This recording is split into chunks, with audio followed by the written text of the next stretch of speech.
7 metre भवन है, ऊंचा है। भवन के शिखर से एक केबल टावर के शिखर का उन्नयन को इसके क्षैतिज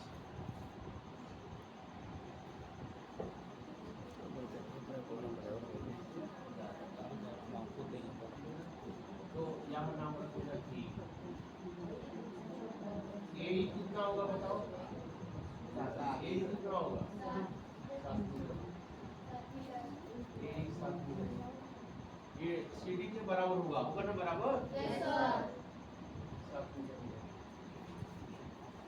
ये क्वेश्चन में कहा टावर की ऊंचाई ज्ञात कीजिए। टावर की ऊंचाई ज्ञात।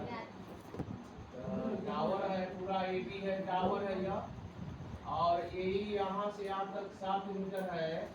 तो हम लोग ऐसा करते हैं कि यहाँ से यहाँ तक h मान लेते हैं, h मीटर। माना BE बराबर पूछा जाएगा टावर की ऊंचाई कितनी होगी? टावर की ऊंचाई कितना होगा?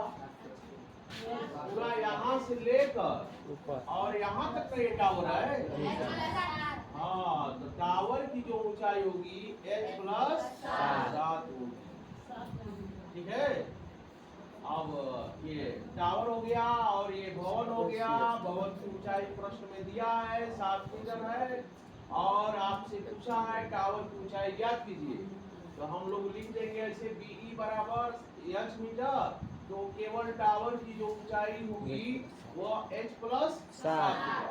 अगर मान लो ऐसे नहीं जाते हैं, पूरा h मान लेते हैं। पूरा क्या मानेंगे? माना केवल टावर की ऊंचाई h है पूरा यहाँ से लेकर यहाँ तक। तो अगर h है और यहाँ से यहाँ तक 7 है, तो यहाँ से पूछा जाए कितना होगा? h में h है पूरा, h में से यह 7 माइनस कर देंगे तो ये ऊंचाई हमको मालूम हो जाएगा। तब ये ऊंचाई होगा h-7 मीटर। तो केवल टावर की ऊंचाई अगर पूरा h मानेंगे तब होगा यह। ठीक है, तो पूरा माने या आधा माने? बताओ सही है इसी पर? टावर की ऊंचाई बता सकते हो कितना होगा? h+7 मीटर होगा। अब ये देखो, ये भवन का शिखर है, ये टावर का शिखर है। क्वेश्चन को एक लाइन ध्यान से पढ़िएगा। क्वेश्चन ने कहा 7 मीटर ऊंचे भवन के शिखर, ये है भवन के शिखर से केबल टावर के शिखर का, केबल टावर का शिखर ये है का उन्नयन कोण, यानी ऐसे मिलाएंगे इसको यहाँ से यहाँ। तो ये जब मिलाएंगे यहाँ से यहाँ तक, शिखर से शिखर का उन्नयन कोण ये 60 डिग्री दिया है। कितना है? 60 डिग्री है उन्नयन कोण। और उसके बाद का, और इसके बाद का अवनमन कोण, पाद बिंदु, यानी यह A है, केबल टावर का ये पाद बिंदु है। अवनमन कोण कहा? यहाँ से इस तरह मिलाएंगे।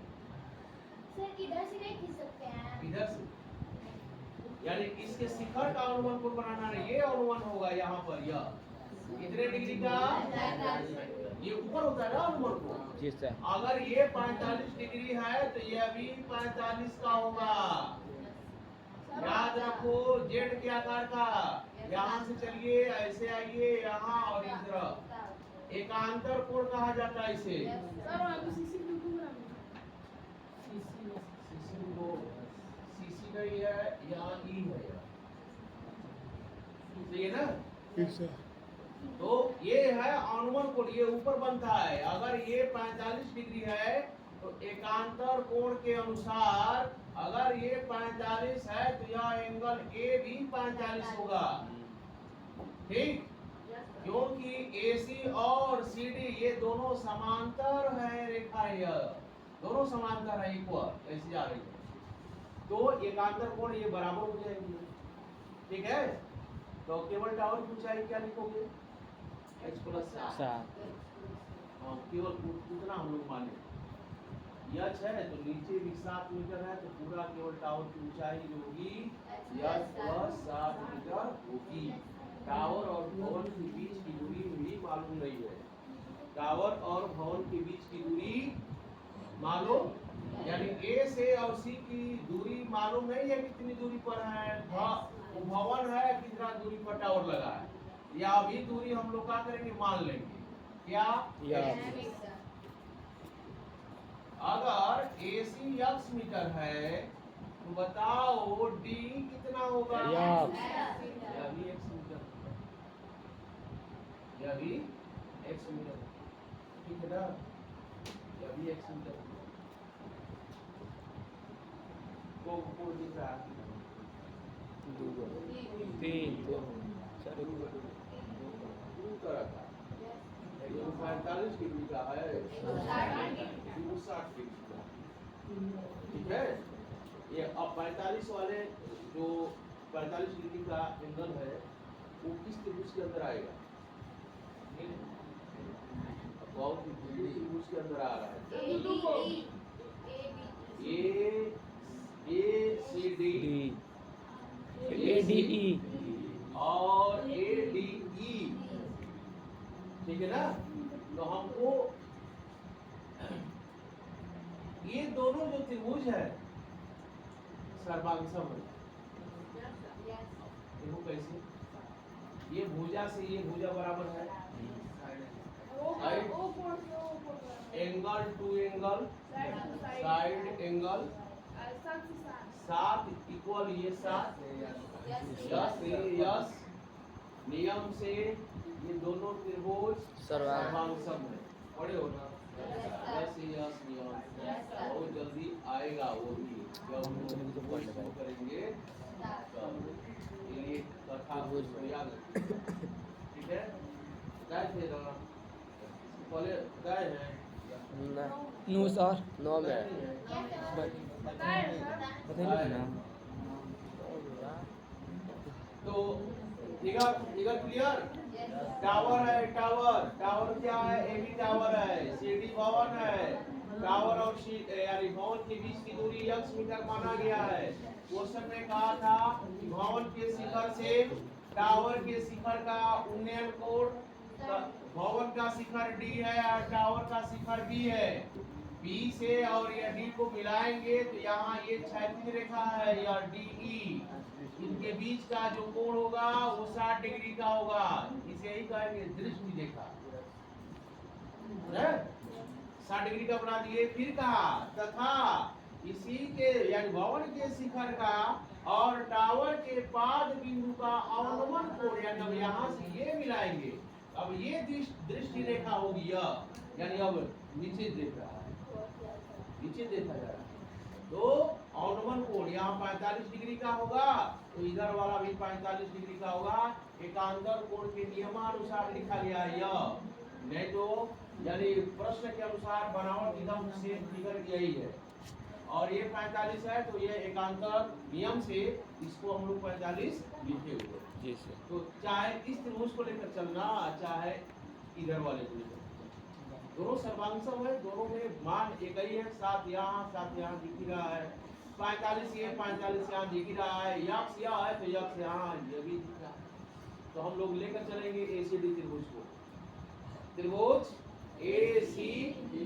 त्रिभुज लेकर के चलेंगे, और ACD लेकर चलेंगे तो ACD में वो कौन सा एंगल होगा, कोण कौन सा है, A है, कितना डिग्री है 45 डिग्री का मान, लंब कौन होगा 45 के लिए, लंब कौन होगा भवन DC भवन होगा लंब, और आधार होगा AC, 45 डिग्री का मान 1 और लंब बटे आधार बटा 1 मानेंगे, x बराबर 7 आएगा सबका नंबर 1 ये भी त्रिभुज लेकर चलेगा।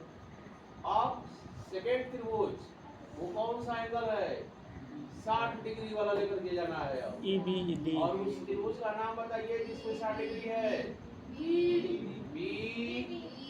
BDE में BD कौन सा एंगल 60 डिग्री का है, D है, D के लिए लंब कौन होगा, यच,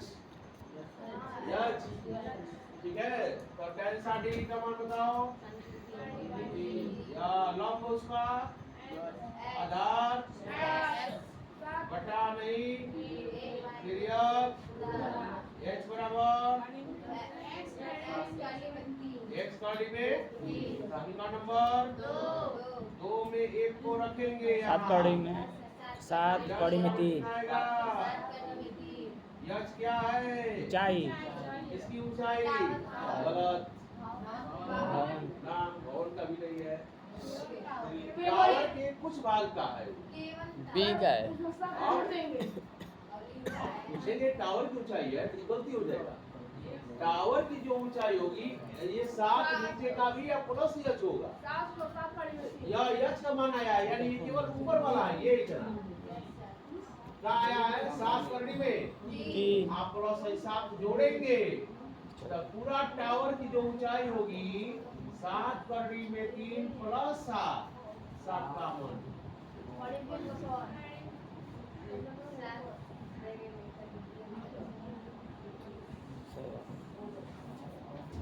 आंसर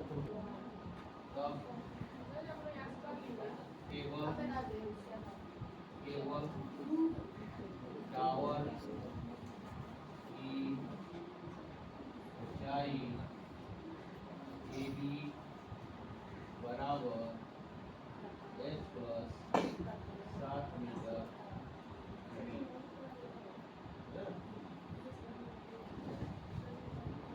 B बराबर अगर यह है तो फिर केवल टावर की ऊंचाई क्या होगी h प्लस 7 7 मीटर होगा।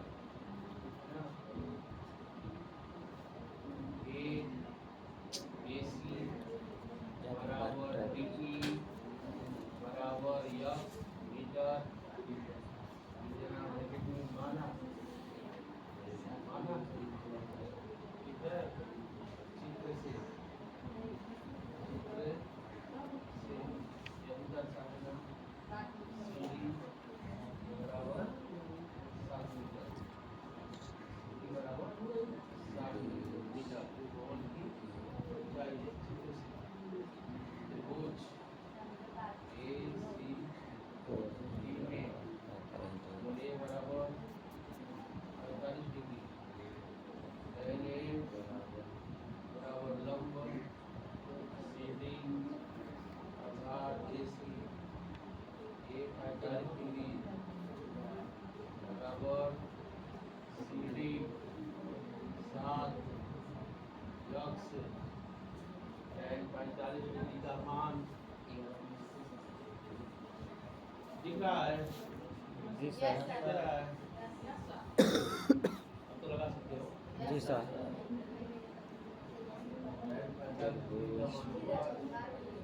इक्वल 7 बटा यक्स बटा नहीं है तो मात्र पूरा कर